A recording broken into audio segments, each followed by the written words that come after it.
안녕하세요. 오늘은 신명기 10장 말씀에 대해서 나눠보도록 하겠습니다. 오늘 말씀도 하나님께서 친히 아버지 되시는 그 모습으로 아들 된 이스라엘 자녀들에게 왜 하나님의 말씀을 따라야 하는지에 대해서 아주 제가 감동적으로 논증해 주시면서 친절하게 설명해 주고 계십니다. 자, 9장에서는 이스라엘 백성, 그리고 즉 우리 자신, 지금 이 신약시대 성도에 있어서는 우리 자신들이 얼마나 부패했는가, 우리의 죄악된 성향으로 인해서 또다시 반복해서 얼마나 많은 죄를 저질렀으며 이로 인해서 하나님은 얼마나 근심케 했는지에 대해서 다시금 일깨워주고 있습니다. 9장에선 특별히 황금송아지 사건을 통해서 아론까지도 반역한 사건을 다시금 기억하게 하고 있고, 이렇게 기억해 하시는 이유는 하나님의 용서하심이 불완전하다는 그런 말도 안 되는 그런 가르침이 아니라, 너희가 이전에 잘못했던 것들을 스스로 돌아보고 너 스스로가 얼마나 죄악된 것에 쉽게 넘어가는가, 너 기질과 성향을 잘 파악하라는 것입니다. 이스라엘아, 너희 자녀들아, 그리고 신약시대의 성도들아, 너희가 죄성이 남아있기 때문에 얼마나 손쉽게 죄악된 것들을 붙들고 그 길로 나아가고 하나님께로 나아가는 일에 있어서는 둔감하고 감각이 없고 무딘지에 대해서 잘 깨닫고 스스로를 돌아보고 경계하면서 하나님을 따르라, 이것입니다. 10장에서는 여기서 이 상황에서 더 감동적으로 분명하게 하나님을 따를 수밖에 없는, 따라야만 하는 이유를 설명해 주고 계십니다.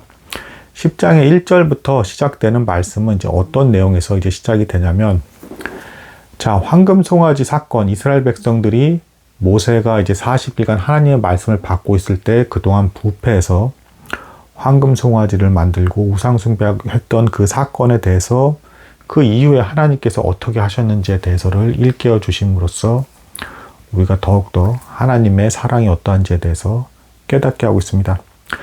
자, 황금송아지 사건이 일어난 것을 모세가 보았을 때 모세의 마음에 하나님의 마음이 임하게 되었고, 그로 인한 분노로 인해서 이 두 돌판을 던진 사건 아마 기억하실 겁니다. 그래서 첫 번째 받은 두 돌판은 깨어져서 부서져 버리게 되었죠. 자, 이 모습만 놓고 보면 마치 이제는 하나님과 이스라엘 백성과의 관계가 완전히 깨져 버려서 돌이킬 수 없을 것 같은 그런 상황으로 이제 보여집니다. 그런데 여기서 놀랍게도 하나님께서 이스라엘 백성들을 적절히 징계하신 후에 다시금 모세에게 이제 나의 말씀을 받아서 그 기록된 두 돌판을 가지고 내려가라, 나무로 된 궤를 짊어지고 와라 라는 말씀을 주십니다. 이것은 뭡니까? 하나님께서 이스라엘 백성들이 그렇게 놀랍도록 쉽게 타락하고 가증한 일들을 벌이고 하나님을 역으로 계속 시험하고 있는 나쁜 행동들을 온갖 다 했음에도 불구하고 하나님께서 이들을 포기하지 않으시고 다시금 언약의 말씀, 율법을 주셨다라는 것입니다. 하나님께서 이 백성들은 자격이 없음에도 불구하고 계속 오히려 반역만 하고 있어서 벌을 받고 멸망받아야 할 마땅한 그런 상태임에도 불구하고 포기하지 않고 다시금 하나님의 말씀을 주셨다라는 것입니다. 여기서 우리가 알 수 있는 것이 있습니다. 하나님께서 우리와 함께 하신다는 것의 명확한 증표는 하나님께서 가르쳐 주시고 우리를 변화시켜 주셔서 점점 예수 그리스도를 닮아가게 만들어 주시는 그러한 일들이 벌어질 때 우리는 하나님께서 우리를 인도하시고 함께 하신다라는 명확한 증거를 얻을 수 있다는 것입니다. 이 세상에서의 어떤 부귀영화라든가 일이 잘 풀리는 것이 증표가 아니라 하나님께서 여전히 나를 가르쳐 주시고 말씀을 마음에 새겨 주시고 변화를 일으키시는 과정을 계속해서 이루어가고 계신다라고 한다 그러면 여러분은 하나님의 인도하심을 따라서 이 삶을 살아가고 있다는 것을 확신할 수 있는 것입니다. 자, 더 나아가서 이 율법의 말씀이 두 번째로 다시 주어져서 나무 궤에 담기게 되는데, 이것을 이제 보통 이렇게 해석을 합니다. 율법이 이제 첫 돌판이 깨진 것을 통해서 율법이 갱신될 것이고, 그 후에 물론 율법과 복음은 본질적으로 담고 있는 의미, 방향성은 같습니다. 재갱신된 율법, 새로운 복음이 주어질 것이라는 것을 암시하는 사건으로서 이제 돌판이 깨졌다가 다시 두 번째로 돌판을 받는 사건을 그렇게 해석을 자주 합니다. 그리고 여기서 나무개에 담아서 가져간다라는 것을 보통 이제 우리의 마음에 이 말씀을 새기라라는 뜻으로 하나님께서 그렇게 상징적으로 보여준 사건으로 이제 많이 해석을 합니다. 실제로 이후에 이 신명기 10장 이후의 본문에서도 마음에 이 말씀을 새기라라는 분명한 하나님의 명령이 있습니다. 그러니까 단순히 이것을 이성적으로 해석하고 머리로 이해하는 것이 아니라 이 말씀에 대해서 내가 정서적으로 반응하고 감동하고 하나님의 뜻에 따라 살아가고 싶은 그 마음이 불러일으켜지게끔 되는 그 상태를 유지하라는 것입니다. 그래서 자주 말씀을 보고 이 말씀 속에 담긴 진리의 뜻을 통해서 하나님을 발견하면서 기꺼이 기쁘게 순종하는 상태를 유지하라 라는 이제 가르침을 주시는 것입니다.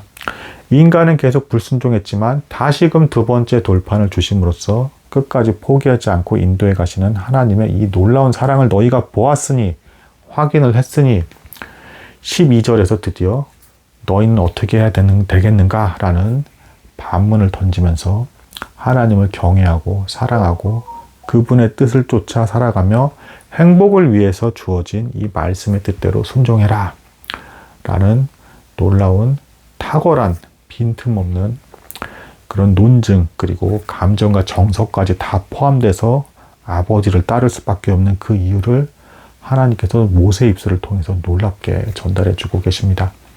그 이후에 다시 한번 너희가 이렇게 하나님을 경외하고 따라야 된다라는 걸 일깨워준 후에 다시금 하나님이 어떤 하나님이신가 라는 것에 대해서 다시금 상기시켜 줍니다. 나그네를 돌보시고 고아 과부를 사랑하고 불쌍한 일들에게 필요한 것들을 채워주시며 사랑과 공의로서 다스려주시는 놀라운 하나님이 아니시냐. 너희에게 요구한 바를 하나님께서 친히 직접 그렇게 다 행하고 계시다. 그런데 너희가 더 이상 더 할 말이 무엇이 있는가? 라는 내용의 말씀으로서 마무리를 짓고 있는 것이 신명기 10장입니다. 궁극적으로는 아예 마지막 구절에서는 다시금 하나님께서 우리 이스라엘 백성의 조상들을 통해서 약속하신 바대로 정말 너희를 번성케 하셨다. 70인으로서 애굽 땅에 들어왔으나 지금 얼마나 번성하게 되었는지 봐라. 약속대로 분명히 이루어주시는 하나님이 아니신가? 그러니 너희가 어떻게 하나님의 말씀을 버리고 패역한 길로 걸어가서 멸망의 길로 걸어갈 수 있겠느냐? 그건 도저히 너희가 하나님을 믿는 백성이라면 할래 할 수 없는 짓이다. 라는 것을 빈틈없는 가르침으로써 설득이 될 수밖에 없고 이성적인 이해뿐만 아니라 마음과 모든 정서까지도 마땅히 감동하는 마음으로 기울어져서 하나님을 따르고픈 마음이 생기게끔 전달되고 있는 말씀이 신명기 10장 말씀이다. 이렇게 전달 드릴 수가 있겠습니다.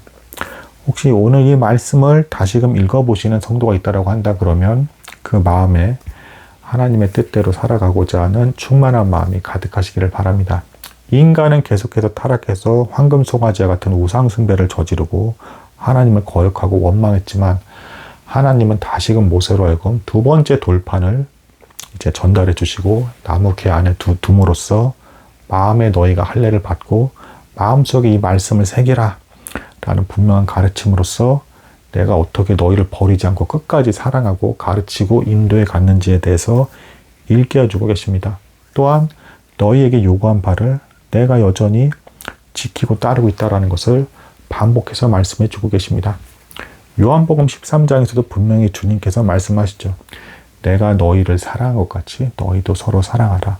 예수님께서도 지금 여기서 보여지는 하나님의 모습 그대로 동일하게 내가 너희를 사랑한 것 같이 이렇게 사랑을 했으니까 너희도 그렇게 사랑해라. 본을 보여주시는 그 모습과 기준을 분명하게 제시해 주고 있는, 그래서 거절할래야 거절할 수 없는 순종의 이유를 가르쳐 주고 계신다 라는 것을 오늘 확인할 수 있겠습니다.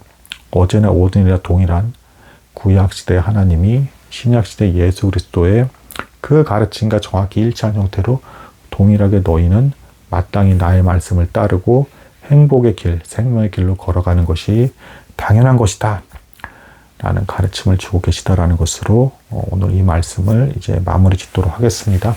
감사합니다.